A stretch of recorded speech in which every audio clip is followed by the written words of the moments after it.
Wife had affair with my childhood friend. I got primary custody of our kids. Now she's trying to sabotage my new relationship. I never imagined I'd be sharing my story on Reddit, but here I am. I'm Chester, 32M, and my world crumbled last year when I discovered my wife, Crystal, 30F, had been cheating on me with my best friend, David, 33M. We'd been married for 8 years and had 2 beautiful children, Sally, 6F, and Archie, 4M. Crystal and I met during our sophomore year of college. We were in the same biology class, and I was immediately drawn to her vibrant personality and infectious laugh. After weeks of awkward flirting, I finally worked up the courage to ask her out. Our first date was at a local pizza joint, where we talked for hours about our dreams and aspirations. From that moment on, we were inseparable. Throughout college, we supported each other's goals. Crystal was passionate about education and wanted to become a teacher, while I was pursuing a degree in computer science. We'd spend late nights in the library, quizzing each other and dreaming about our future together. David, my roommate and best friend since high school, was always there, cheering us on and offering support when things got tough. After graduation, Crystal and I were lucky enough to find jobs in the same city. I landed a position as a junior software engineer at a promising startup, while Crystal secured a teaching job at a local elementary school. We moved into a tiny apartment together, spending our weekends exploring our new city and building our life together. David also moved to the same city, working as a graphic designer at an advertising agency. 2 years later, surrounded by our closest friends and family, Crystal and I tied the knot. It was a beautiful autumn wedding in a rustic barn, with golden leaves falling around us as we said our vows. David stood beside me as my best man, giving a heartfelt speech about our friendship and how happy he was to see Crystal and me together. The early years of our marriage were blissful. We both worked hard in our careers, supporting each other's ambitions. I put in long hours at the startup, determined to climb the ranks and provide a comfortable life for us. Crystal poured her heart into teaching, often staying late to help struggling students or prepare engaging lessons. When Sally was born, our world shifted. Crystal took a year off work to care for her, and I redoubled my efforts at work to make up for the lost income. It was challenging, but seeing Sally's first smile, hearing her first laugh, made it all worthwhile. David was a constant presence, always ready to babysit or bring over dinner when we were too exhausted to cook. 2 years later, Archie joined our family. By this time, I had been promoted to a senior position at work, which allowed Crystal to return to teaching part-time. We bought a house in a family-friendly neighborhood, complete with a backyard for the kids to play in. Life seemed perfect. Looking back, I should have noticed the changes in Crystal about a year ago. She became distant, always glued to her phone with a secretive smile on her face. When I asked about it, she'd brush it off, saying it was just work-related. She started going out more frequently with her girlfriends, coming home late with the faint smell of alcohol and cologne. I trusted Crystal completely, so I never questioned her behavior. I was busy with a big project at work, often coming home late myself. When I did get home early, I'd take care of the kids, make dinner, and try to be understanding of Crystal's need for me time. The truth came crashing down on our 8th wedding anniversary. I had planned a surprise dinner, arranging for my parents to watch the kids so Crystal and I could have a romantic evening. I came home early to set everything up, my heart full of love and excitement. As I walked into our bedroom to change, I froze. There, in our bed, were Crystal and David. The shock and pain that washed over me in that moment were overwhelming. Crystal jumped up, tears streaming down her face, begging me to let her explain. David just stood there, unable to meet my eyes, mumbling apologies. I couldn't breathe. I couldn't think. I just turned and walked out, ignoring Crystal's pleas. I drove aimlessly for hours, my mind racing with questions and memories. How long had this been going on? How could they do this to me? To our family? When I finally returned home, Crystal was waiting. She confessed that the affair had been going on for 6 months. She said she felt neglected, that I was always working and never had time for her. She claimed it started innocently, David offering a shoulder to cry on, but quickly escalated. I was too hurt and angry to process her excuses. I told her to leave, to go stay with her parents or with David. I didn't care. I just couldn't bear to look at her. Crystal left that night, leaving me alone with our confused and crying children. The next few weeks were a blur of pain and logistics. I told our families and close friends what had happened. Most were supportive, offering help with the kids and words of encouragement. But some, particularly couples we had known for years, took Crystal's side. They argued that marriages go through rough patches and that I should forgive her for the sake of the children. Their words felt like another betrayal. Crystal moved in with her parents, and we began the divorce process. That's when the next bombshell dropped. Crystal was pregnant, and the baby was David's. The news felt like a physical blow. Not only had they betrayed me, but they had created a permanent reminder of their affair. The custody battle has been brutal. Crystal is fighting for full custody, claiming that my long work hours make me an unfit parent. She's conveniently forgetting that those hours were to support our family while she pursued her teaching career. Her lawyer is aggressive, twisting every detail to paint me in a bad light. I'm doing my best to stay strong for Sally and Archie.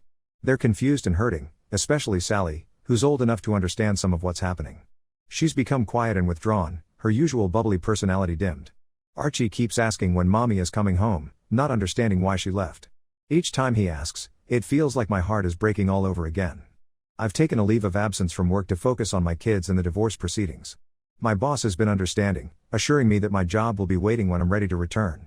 My parents have been incredible, helping with childcare and offering emotional support. I don't know how I'd manage without them. As for David, he's completely out of my life now. The betrayal of my best friend hurts almost as much as Crystal's infidelity. We had been friends since high school, sharing dreams, supporting each other through tough times. He was the best man at my wedding, the godfather to my children. How could he do this? Some mutual friends told me that David and Crystal are still together, planning for their new baby. The thought of them playing happy family with their child, while my kids are suffering, fills me with rage. But I'm trying to channel that anger into being the best father I can be for Sally and Archie. I'm lost and angry. The future I had planned, the life I thought we were building together, has been shattered. Some days, it's hard to even get out of bed. But I do, for my kids. They need me now more than ever. I'm writing this to get it all off my chest and maybe get some advice.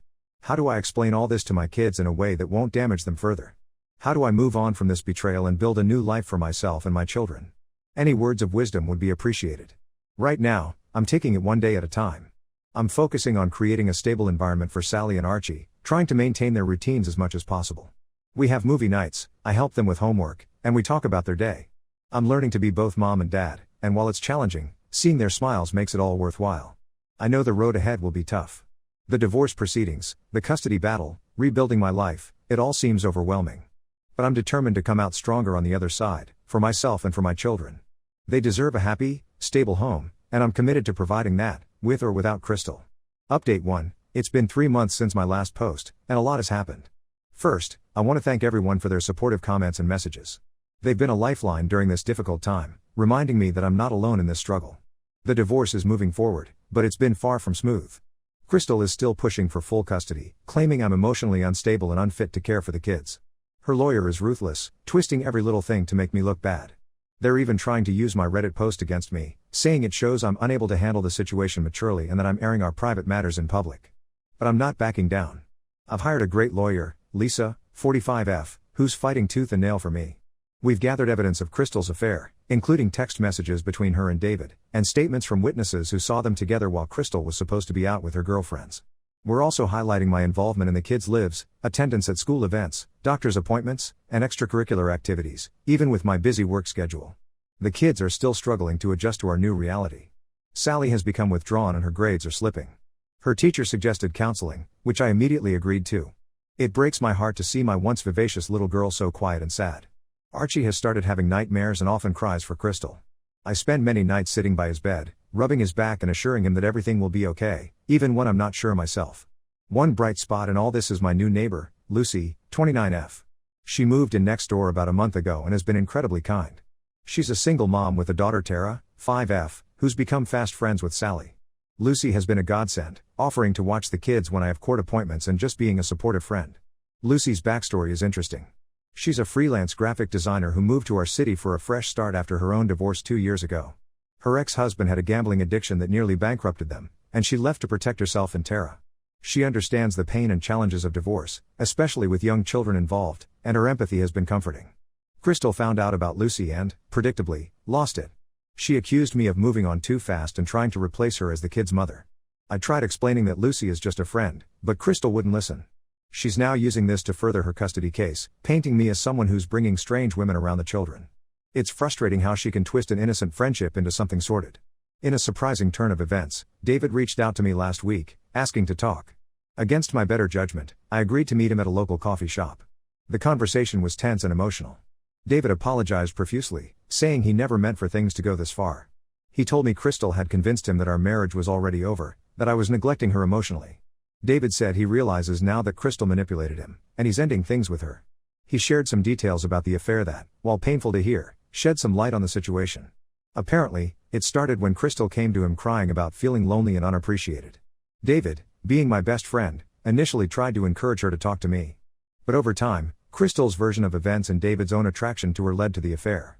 He admitted that he knew it was wrong but convinced himself that Crystal and I were already over. I didn't know how to feel after that conversation. Part of me wanted to forgive David, we'd been friends for so long, and I could see the genuine remorse in his eyes. But another part of me couldn't get past the betrayal. In the end, I told David the first appreciated his apology, but I couldn't have him in my life anymore.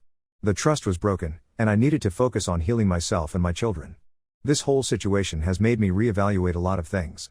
I've started spending more time with my kids, even taking a step back at work to be more present. We've been doing fun activities together, movie nights, trips to the park, baking cookies.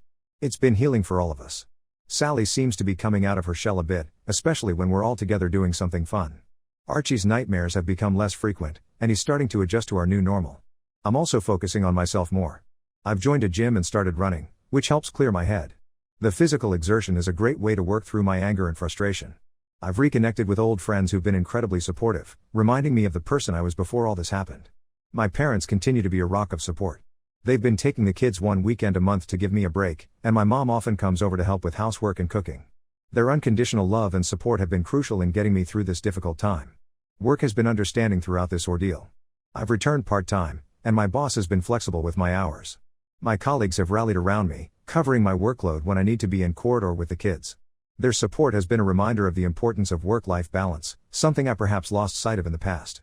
The road ahead is still long and difficult, but I'm feeling more optimistic. The pain of Crystal's betrayal is still there, but it's lessening day by day. I'm determined to be the best father I can be and to create a happy, stable home for my children, with or without Crystal.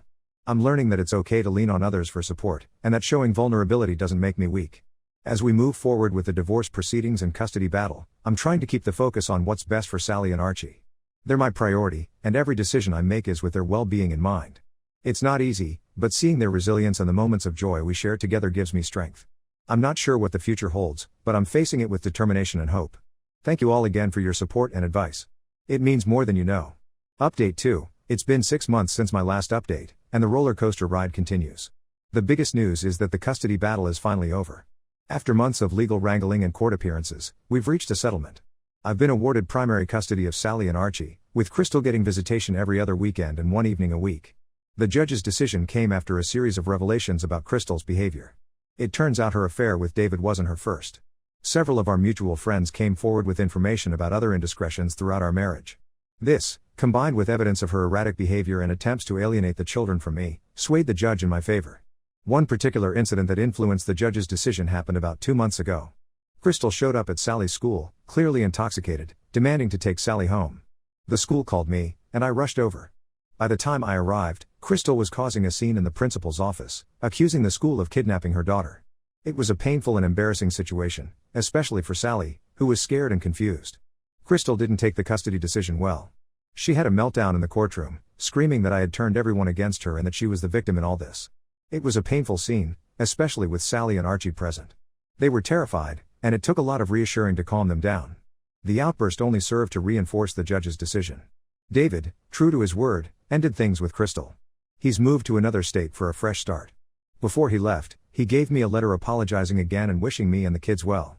I still have mixed feelings about him, but I appreciate that he's trying to do the right thing now. In his letter, he explained that he realized he was caught up in Crystal's manipulation and that he deeply regrets the pain he caused our family. Crystal's pregnancy has progressed, and she's due in a couple of months. She's been telling everyone who'll listen that I'm trying to keep her baby from its siblings. I've made it clear that while I'll never accept her child as part of our family, I won't prevent Sally and Archie from having a relationship with their half-sibling if they choose to. It's a complicated situation, and I'm trying to navigate it as best I can for the sake of my children. On a brighter note, things with Lucy have developed into something more than friendship. We started dating about 2 months ago, taking things slow and being mindful of our children's feelings. Sally and Archie adore her and Tara, and it's been wonderful to have a supportive partner through all this. Lucy's been amazing with the kids, always patient and understanding. She's helped Sally with her homework and taught Archie to ride a bike, something I'd been struggling to do. Seeing my kids happy again has been the greatest gift. Lucy's own experience as a single parent has been invaluable. She understands the unique challenges we face and has been a source of great advice and comfort. Work has been understanding throughout this ordeal. I've managed to find a better balance between my job and family life. My boss even suggested I take on a project that allows me to work from home more often, which has been great for spending time with the kids. This flexibility has allowed me to be more present for Sally and Archie, attending school events and being there for bedtime stories every night. Sally and Archie are doing better. The consistency and stability of our new routine seem to be helping. Sally's grades have improved, and she's started taking dance classes, which she loves. She's slowly coming out of her shell, making new friends at school and regaining some of her old spark. Archie's nightmares have become less frequent, and he's made new friends at preschool. He's still asking about Crystal sometimes, but he seems more settled overall. As for me, I'm healing. There are still days when the pain and anger resurface, but they're becoming less frequent. I'm learning to trust again, thanks in large part to Lucy's patience and understanding. I'm also learning to be kinder to myself, to forgive myself for not seeing the signs earlier. This experience has taught me a lot about resilience, about the strength of family bonds, and about the importance of surrounding yourself with good people. While I would never have chosen this path, I'm grateful for the growth and the new perspectives it's brought into my life. Update 3, it's been a year since my last update, and life has settled into a new normal. Sally is now 8, Archie is 6, and they're both thriving. We've established a stable routine, and the kids seem happier and more secure. Crystal gave birth to her daughter, Mia, 9 months ago. Despite my initial reservations, I've supported Sally and Archie in building a relationship with their half-sister. It hasn't been easy, but I recognize the importance of family connections. Crystal's visitations are now supervised due to some concerning behavior, but she's attending parenting classes and seems to be making an effort to improve. Lucy and I are still going strong. We moved in together 6 months ago, blending our families. It was a big step, but it's been wonderful. Tara, now 7, has become like a sister to Sally and Archie. Watching all 3 kids play together and support each other has been heartwarming. Last month, I proposed to Lucy, and she said yes. We're planning a small, intimate wedding next spring. The kids are excited, Sally and Tara can't stop talking about being flower girls, and Archie is proud to be the ring bearer. Work-wise, I've found a great balance. I'm still with the same company but in a new role that allows more flexibility. I'm home for dinner every night and can attend the kids' school events without stress. Sally is excelling in school and her dance classes. She recently performed in her first recital, and seeing her confidence on stage made me incredibly proud. Archie has discovered a love for soccer and spends every Saturday morning on the field. His energy and enthusiasm are contagious.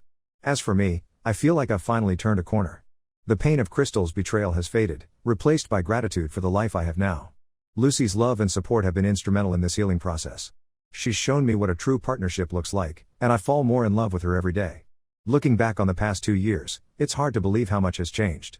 There were moments when I thought I'd never be happy again, when the weight of the betrayal and the stress of the custody battle felt overwhelming. But here I am, surrounded by love, with 2 amazing kids and a bright future ahead.